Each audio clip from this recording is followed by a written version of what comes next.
El Ojo Crítico, con Miguel Ángel Hoyos, en Radio Nacional.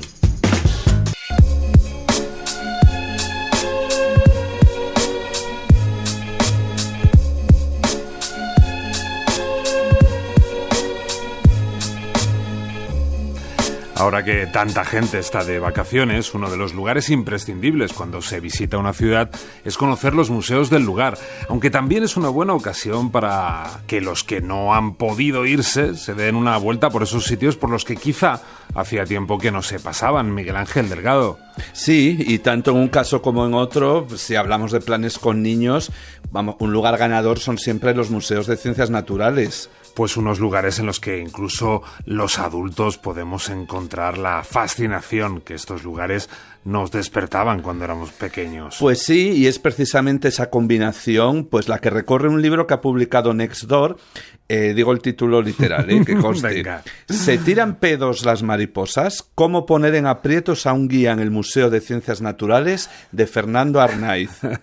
Un título, no se puede negar, bastante llamativo, Miguel Ángel. Pues la verdad es que sí, aunque imagino que no resultará tan extraño a quienes convivan o hayan convivido con niños, esas pequeñas personas para las que no existe filtro social alguno que les evite expresar cualquier cosa que les pase por la cabeza.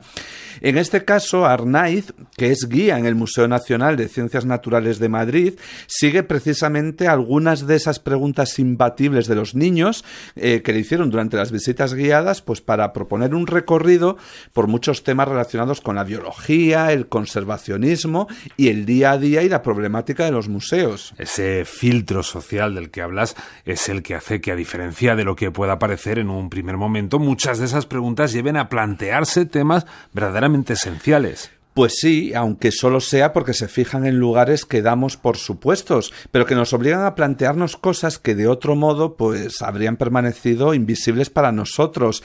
El propio Arnaiz reconoce que el guía más preparado y con mayores conocimientos puede quedar desarmado ante una pregunta lanzada, pues como quien no quiere la cosa, pues por ejemplo por una niña de 6 años. Ni tanto, ¿no? El libro nos adentra en un mundo del que la mayoría nunca hemos oído hablar, y es el enorme mercado, muchas veces negro, de fósiles de dinosaurios, un problema que está poniendo en jaque a la ciencia, que se ve privada de ejemplares imprescindibles para avanzar en sus estudios. Sí, un tema crucial que, claro, surgió cuando un niño, ante uno de los esqueletos que se pueden ver en el museo, preguntó con toda la lógica: ¿cuánto cuesta un dinosaurio? Pues muy buena pregunta, sí. Muy buena pregunta. Y es además un tema colindante con otro no menos fascinante, el de los robos en los museos, porque contra lo que pueda parecer, los de ciencias naturales, aunque no llegan al nivel de las grandes pinacotecas, también tienen su propio historial de hurtos más o menos espectaculares, Miguel Ángel. Especialmente si tienen sección de geología, que suele reservar su correspondiente espacio, claro, para las piedras preciosas. Un problema tan grande que ha llevado a que muchos centros lo que muestren sean réplicas perfectas y dejen a buen recaudo los originales. Aunque yo casi prefiero a los ladrones que ni siquiera saben muy bien qué robar, como los que se llevaron del Museo de Historia Natural de Londres un coprolito, que no es por seguir con la escatología, pero no es otra cosa que un excremento fosilizado, vamos. Como dice el propio libro, lo que te puedes encontrar en cualquier descampado donde hayan quedado al sol durante unos días, porque en ese tiempo ya adquieren el mismo estado que el de uno que tenga siglos de antigüedad. Aunque hay que decir que hay otros robos que no son ninguna broma, como los asaltos para llevarse los colmillos de los elefantes disecados o los cuernos de los rinocerontes, estos últimos por su supuesto valor medicinal. Un valor en realidad que, de existir, que no existe, podría obtenerse sin tener que poner al borde de la extinción a ninguna especie, porque esos cuernos están hechos de queratina, es decir, de la misma sustancia que nuestras uñas. Vamos, que bastaría unas rondas por alguno de los muchos salones de manicura que hay en nuestras ciudades para obtener lo mismo de manera, vamos, inofensiva. O quien lo quiera que se corte las uñas de los pies. Exacto, alguno...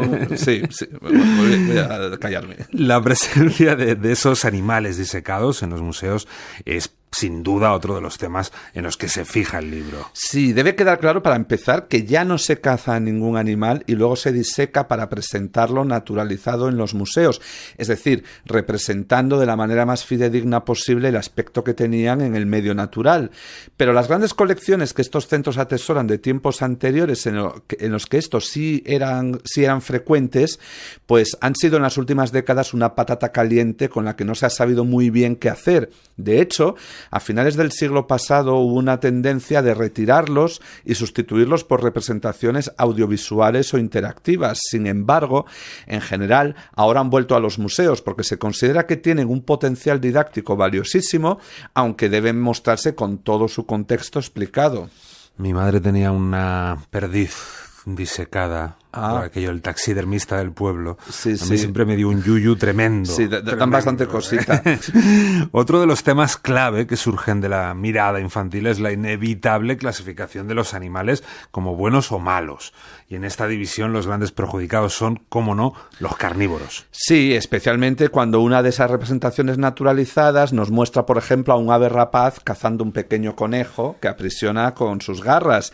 Aquí es inevitable que a los niños incluso se les salten las lágrimas por el pobre conejito y ya condenen al ave al lugar de las bestias sin piedad. Pero la realidad, claro, es mucho más compleja porque todos los seres de la naturaleza ocupan un lugar en las múltiples cadenas de los ecosistemas y todos son esenciales para mantener el equilibrio. Y además, contra lo que pueda parecer, no siempre los mayores criminales son los que podrían parecernos en un primer momento.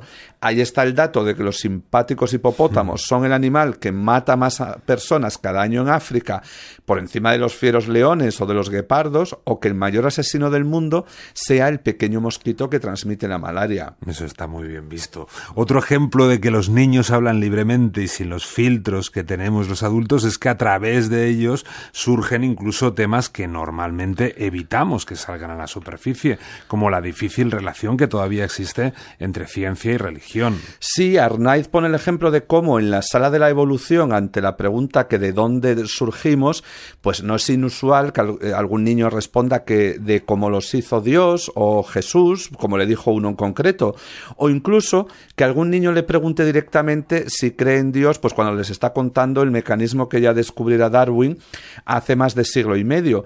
Pero esta es una prueba más de cómo a través de los niños surgen temas que están ahí latentes en nuestra sociedad y que tendemos a ignorar porque no parece conveniente.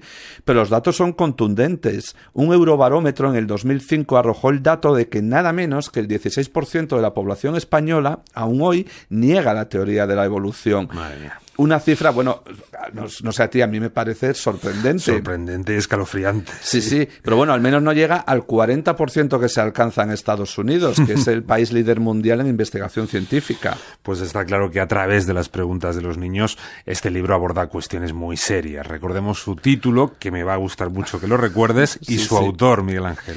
Se tiran pedos las mariposas, de Fernando Arnaiz, editado por Nextdoor. Nunca pensé que diría pedo en el ojo crítico, y 2 veces además. Y por cierto, la gran pregunta es, ¿se los tiran?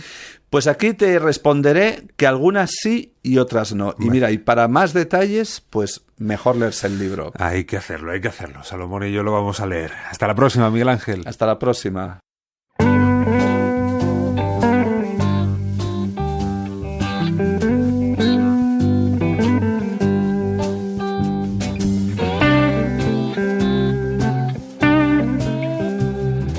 Las cosas que se aprenden en el ojo crítico, no digo más.